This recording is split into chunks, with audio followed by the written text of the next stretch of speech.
Will it be Bush or Gore? The U.S. Supreme Court keeps the world waiting one more day. But they're not waiting. Republicans in the Florida House vote to appoint their own electors for Bush. Just in time for the cold and flu season, natural gas supplies are running low, and there's a chronic, potentially dangerous shortage of flu vaccine.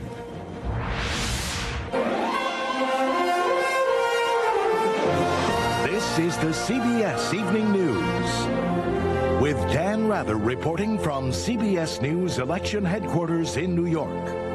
Good evening. Does the U.S. Supreme Court deliver the presidency to George Bush, or does it leave Al Gore a glimmer of hope that he may yet win? Tonight, the world awaits the decision. And here's the latest. In a ruling that may come at any time now, the justices could, in effect, allow Vice President Al Gore to try continuing his contest of the election, or they could effectively end it and hand the presidency to Texas Governor Bush. Florida's Supreme Court today closed another door on the Democrats, refusing to hear appeals to declare illegal thousands of absentee ballots that mostly went to Bush. And Florida's Republican-dominated House voted to give Florida's decisive 25 electoral votes to Bush. Republicans in the state Senate may vote final approval of that tomorrow. We begin our coverage tonight with CBS's Bob Schieffer, waiting on the U.S. Supreme Court. Bob? Well, Dan, now that those absentee ballot cases have gone against the vice president, his only real chance depends on what happens here at the U.S. Supreme Court. Now, we believe most of the justices were in their chambers today, but they gave no indication of what they plan to do. Outside the court, the great crowds of yesterday thinned with the cold, biting wind that swept through Washington. Inside the court press room, normally a quiet place where there are usually no more than a half dozen reporters, was jammed and rife with rumor. What are the justices doing? What do you hear? But as the hours wore on, there were no answers inside or out. The justices do their deciding in secret and in a far different way than the rest of Washington. The halls of the Supreme Court bear little, if any, resemblance to the halls of Congress. You do not see justices scurrying up and down the hallways trying to collar or buttonhole other justices. This is a much more formal process. Much more is done in writing, much more is done indirectly, and it's all a discussion about the law. There's no true lobbying as such. CBS News consultant Andrew Cohen says the justices will probably do one of three things. Here, either the court's going to affirm what the Florida court did, which would be a huge victory for Gore. It would mean recounts. They're going to reverse what the Florida court did, which would be a huge defeat for Al Gore. It probably knocks him out of the game. Or they could remand the case back down to Florida. That probably would mean recounts under some standards. Which of those options the justices choose is anybody's guess, but the important thing to remember is the presidency does hang in the balance. There is no appealing a Supreme Court decision. As someone said, the Supreme Court is not final because it's right. It's right because it's final. Dan? Bob Schieffer. And we turn again now for clarity to an expert on the workings of the U.S. Supreme Court, constitutional law professor Jonathan Turley of George Washington University. Professor, more than 24 hours now since the Supreme Court said that they'd taken the case. Among those black-robed justices in secrecy, what's going on in there? You know, Dan, we actually know more than what we usually know. We know that going into this argument, they were divided 5-4. And what's interesting is they could have imposed a 5-4 result by this point. That wouldn't take very long. But these justices have every incentive in the world to try to achieve something greater, not just for themselves, but for history, to bring some consensus, not just the imposition of their authority, but credibility that they need. There's so much mystery about the Supreme Court. It's supposed to be above raw politics. Got to be some horse trading in a situation like this. There is. I mean, they're not Chicago precinct captains, but there is their own form of politics. It's sort of like a legal kabuki, a dance that they do with each other, where they circulate opinions. They try to influence each other.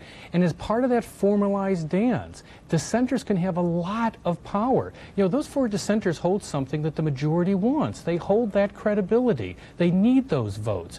Now, ultimately, they may be able to achieve nothing but a 5-4 vote, but they desperately want something more for their institution. Jonathan Turley, thanks. In Florida, There was that decision late today involving the dispute over thousands of absentee ballots. The Democrats lost it. Now election officials wait to see whether they'll resume hand counts of thousands of other ballots. CBS's Byron Pitts in Tallahassee is tracking both stories. Today at the Florida State Supreme Court, Al Gore had only 2 cards left to play, and he lost them both. The justices ruled they would not throw out some 25,000 mostly Republican absentee ballots in Martin and Seminole counties. The Supreme Court has affirmed the trial court's order. So Bush supporters now see it as 2 court rulings down and 1 to go. Meantime, state elections officials are still prepared to restart the recount if ordered to do so by the U.S. Supreme Court. I can tell you from my firsthand experience, from handling those ballots, examining them carefully, that those ballots contain hundreds of uncounted votes in their present condition. Hundreds. Hundreds. No doubt about that. No doubt about it. According to Ion Sancho, who supervised Saturday's recount of some 9,000 undervotes for Miami-Dade County, the U.S. Supreme Court could step in and set one of 2 standards for a final recount. A strict standard would mean only ballots where all the Chad was pushed out could constitute a real vote. A liberal standard could include a dimple Chad or hanging Chad. Either way, the observers picked by the 2 candidates would not be allowed to do what they did in South Florida, where workers say they slowed down the process with endless questions, challenges, and physical intimidation. The observers to the process would do things like go right up to the counters and stay in their face and object to every ballot, and in fact frustrate the process that the law had set up to do. If the court says go ahead and recount the ballots, how long will it take you to finish? We could set up to begin the process within the hour. Statewide, there are some 40,000 undervotes. Sancho says all could be recounted in 1 day if the U.S. Supreme Court gives the order. Dan? Byron Pitts. In Florida's heavily Republican legislature, the House voted today to ensure the state's electoral votes go for Bush and thus give him the presidency. CBS's Jim Axelrod reports from Tallahassee. It's a vote dozens of state House members will always remember as their first vote. 79 yeas, 41 nays, Mr. Speaker. And so by your vote, the resolution passes.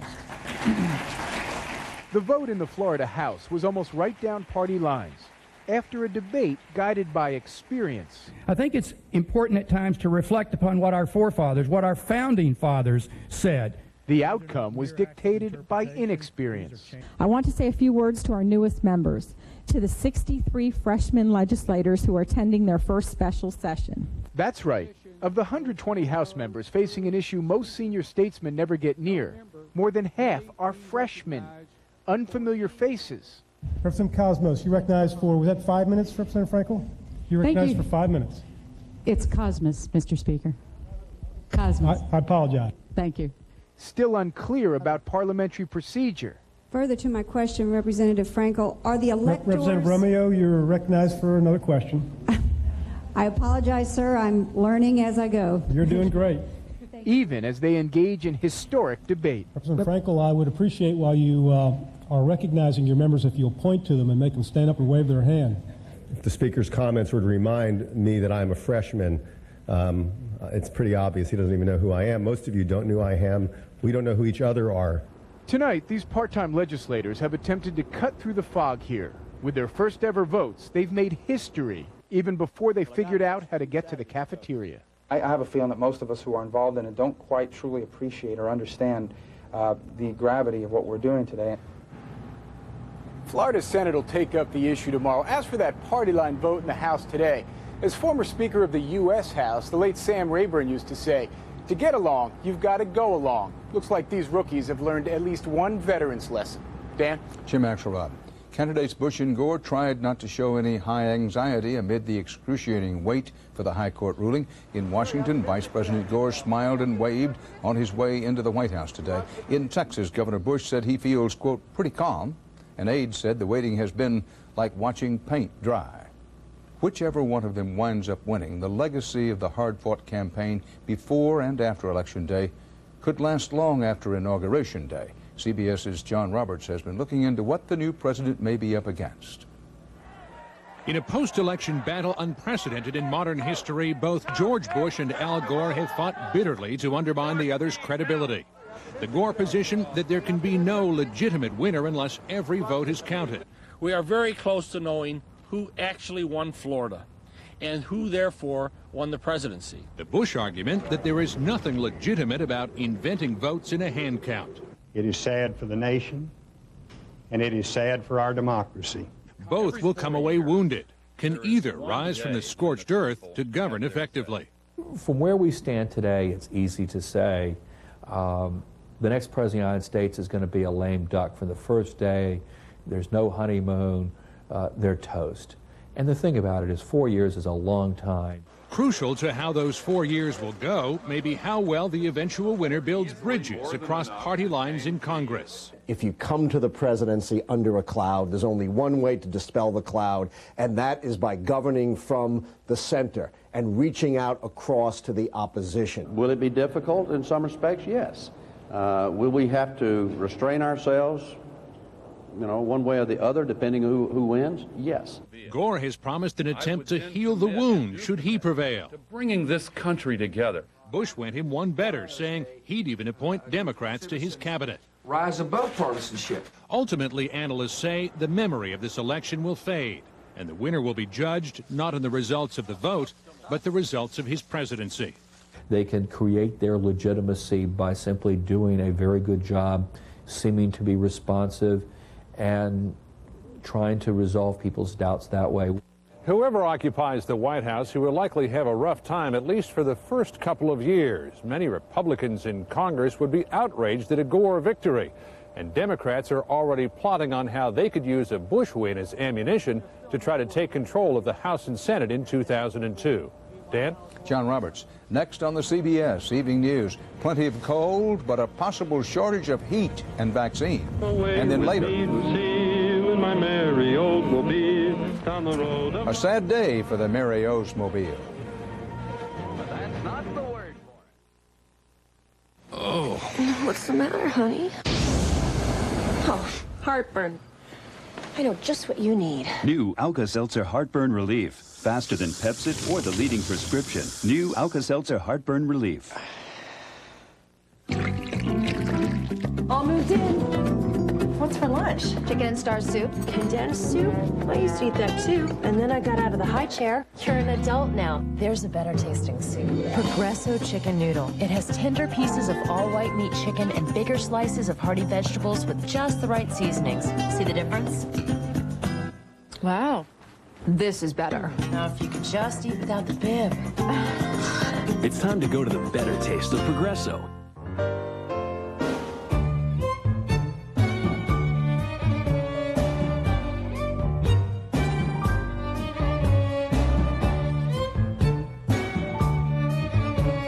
With Hotmail on your MSN homepage, you can check your email wherever there's a web connection. That's why it's the most popular email the world over.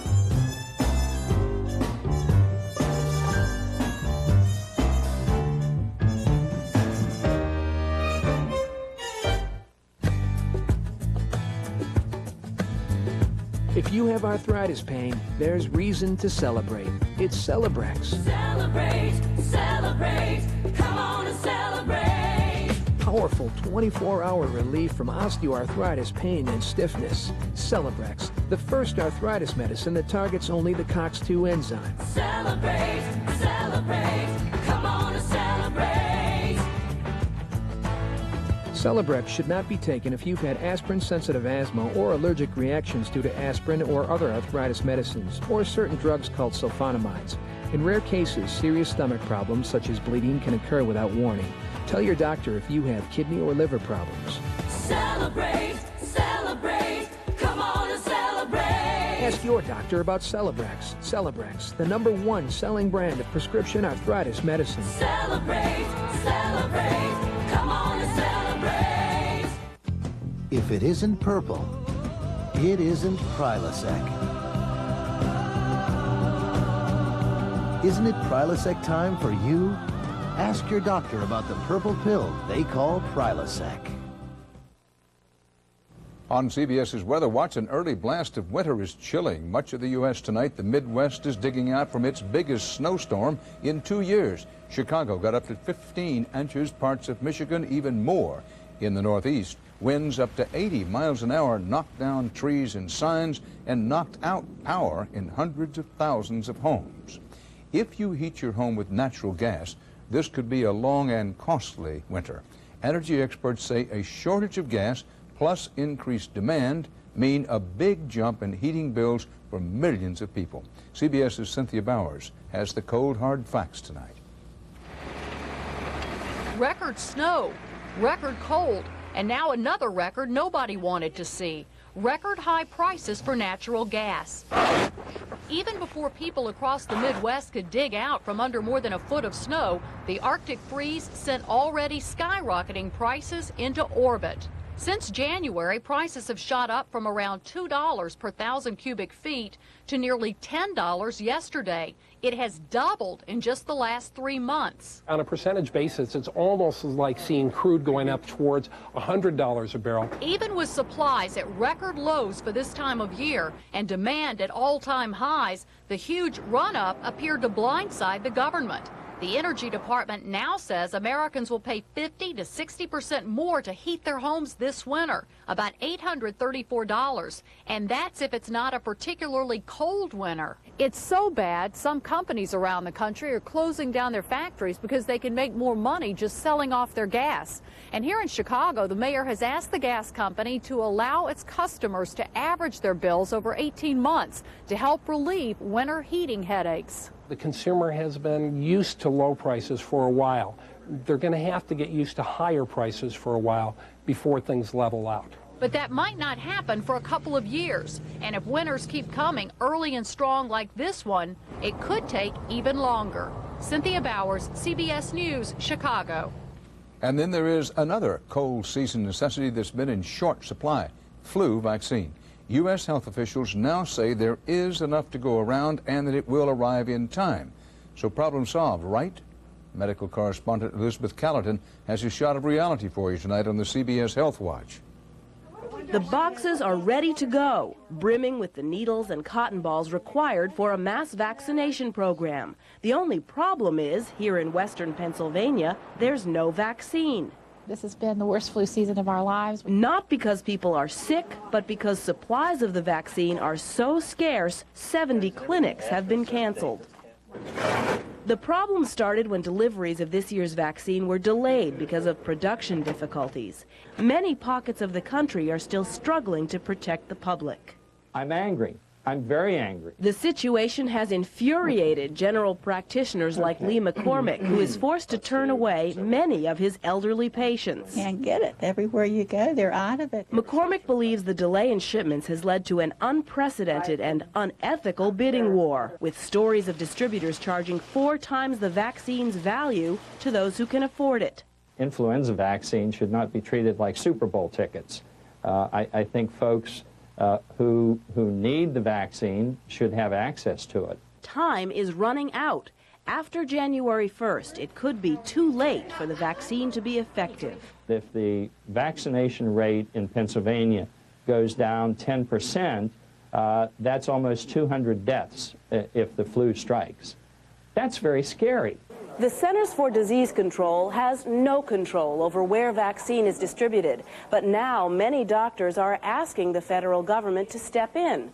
Flu season may be off to a slow start, they say, but all it takes is an unprotected population to kick off a deadly epidemic. Elizabeth Callerton, CBS News, New York. Up next here on CBS News about O's.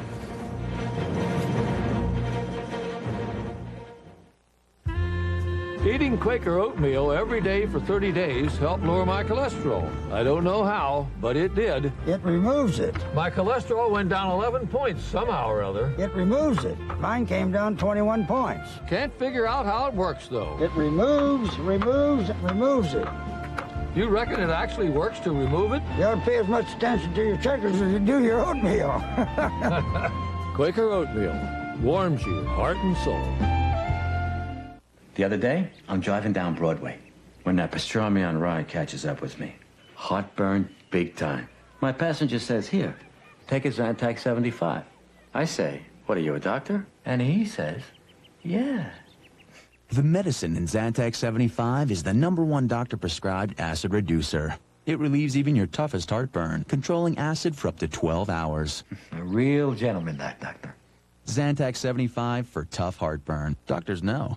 I'm ready, ready as anybody can be. I'm ready, ready as anybody can be. Yeah. Are you ready to ask your doctor about Viagra? Get ready. Ask your doctor if a free sample of Viagra is right for you. Well, I'm ready for you. I hope you're ready for me.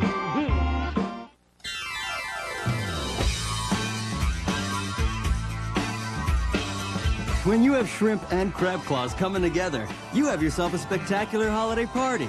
Pick up a Red Lobster party platter and go overboard. The 50-state quarter program is one of the most unique programs our country has ever seen. I think it's one of the best things to happen to Corners in decades. If you want to collect them, the Mint has coin sets and maps to help you get started. If we haven't gotten to your state yet, you can bet that it's coming. That snowball is a great way to tell customers Staples has technology gifts. Greetings, handhelds make terrific gifts. So do digital cameras. Nice price. Excuse me, could you tell me about the scanner fax copier?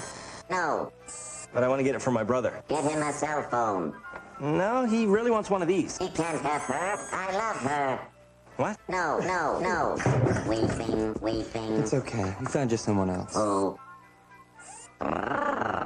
For technology gifts they really want, it's Staples. CBS Hard News investigation, a matter of life and death. Hard-hitting investigations from the best team in the business. Eye on America, only on the CBS Evening News with Dan Rather. Tim McVeigh says no more appeals. He's asking a federal judge to schedule his execution within the next 3 months. McVeigh was sentenced to death for bombing the Oklahoma City Federal Building in 1995, killing 168 people, including 19 children. While asking for an execution date, McVeigh still reserved the right to seek executive clemency. The Marine Corps' 8 Osprey aircraft are grounded tonight, and the troubled $40 billion Osprey program is in jeopardy. Marine officials asked for a Pentagon review after one of the experimental planes crashed last night in North Carolina, killing 4 U.S. Marines. 19 Marines died in other Osprey crash, another one, 8 months ago. On the CBS Market Watch, stocks closed mixed today. The Dow up 42 points, the NASDAQ lost 83. You've heard of your father's Oldsmobile. He is your Oldsmobile's father. Ransom Eli Olds. CBS's Anthony Mason reports the car line Olds began more than a century ago is about to go the way of the Hudson and the Rambler. What a thrill to take the wheel of a rocket Oldsmobile. The thrill is gone for America's oldest automotive brand. Oldsmobile will soon be history. CEO Rick Wagner announced today that General Motors has decided to not develop future products for Oldsmobile. Do you think you drive as well as your husband? Well, I think so, especially since we got our new Oldsmobile. As a brand, only Mercedes is older. Founded in 1897, Oldsmobile sales peaked in 1985 at more than 1 million cars. But it's been downhill ever since, just 300,000 sold this year. Oldsmobile got old. It aged. It didn't change with the times. It didn't grab the American consumer the way a lot of other products out there did. GM tried everything to revive the brand, even pep rallies for its dealers. But nothing worked. The elimination of Oldsmobile is part of a sweeping restructuring at GM, which will also eliminate nearly 14,000 jobs in the U.S. and Europe, most of them white-collar workers. We're doing this to get faster and leaner in this ever more competitive marketplace. The decision to pull the plug on Olds was painful, but in the end, GM couldn't afford to be sentimental. I'm sorry to see it go, but this is definitely the right decision for General Motors. GM was spending about $3 billion to keep the division going and still losing money on every car it sold. The brand will be phased out gradually. Analysts say it'll all be over for Olds in about 2 years. Dan? Anthony Mason. An update on the battle for the White House when the CBS Evening News rolls on.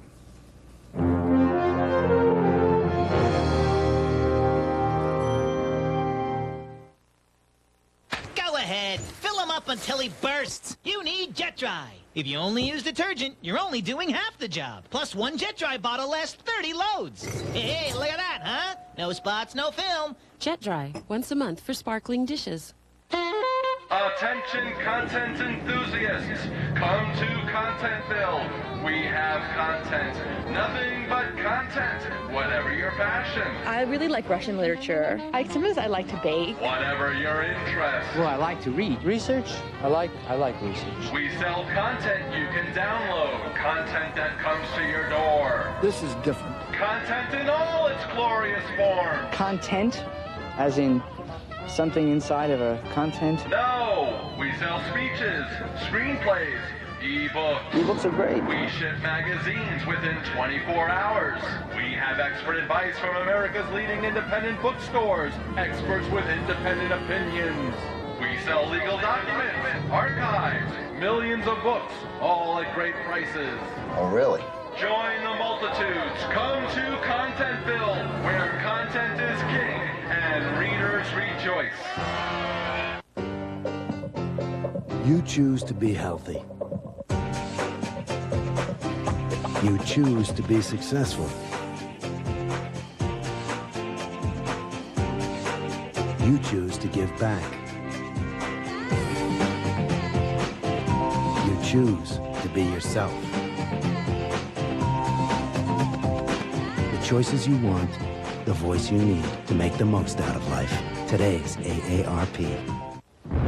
You made it through another hectic day. Dinner's over, dishes are done. Finally, time to relax. What a time for really tough heartburn. Good thing there's something that's just as tough. Introducing Mylanta Nighttime Strength, the strongest antacid you can get. Made strong to work on even tough nighttime heartburn fast. So enjoy your night. If you can. New Mylanta Nighttime Strength. If you have high blood pressure, you know all these cold medicines warn you not to take them. So take their advice. Don't take them. Take decongestant-free Coricidin HBP. Powerful relief that won't raise your blood pressure. Bad weather is definitely heading our way. The only question is, when is it going to get here? We'll answer that question on News Channel 5 at 6. A suspenseful night in thinking about what comes next in the battle for the American presidency. The U.S. Supreme Court could rule at any time in the case that could either breathe new life into Al Gore's contest of the Florida election results or end it and, in effect, give the presidency to George Bush.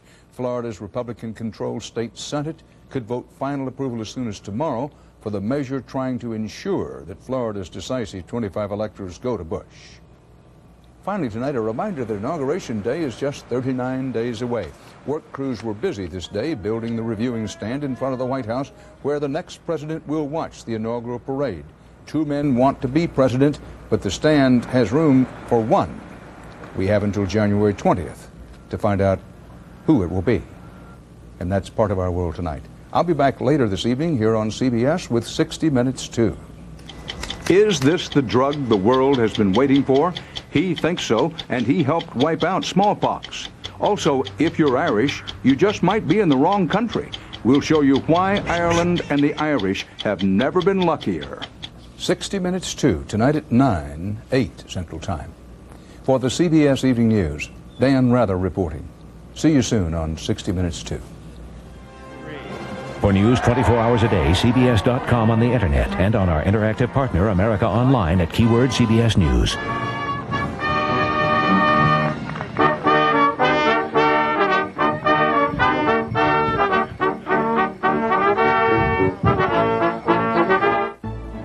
Experience you can trust. CBS News. It's been a very cold day across the Mid-South, and look at this. Yet another moisture package with winter weather coming our way. We'll tell you when it'll get here, still ahead. Another Nashville bank is robbed, and police say it's the same person suspected of robbing 9 banks. And it's been an anxiety-filled day for the two men who want to be the next president. Still ahead, what's taking so long? We'll have a live report from Washington. The news is right here, right now. From the News Channel 5 Network, this is News Channel 5 at 6. Your news.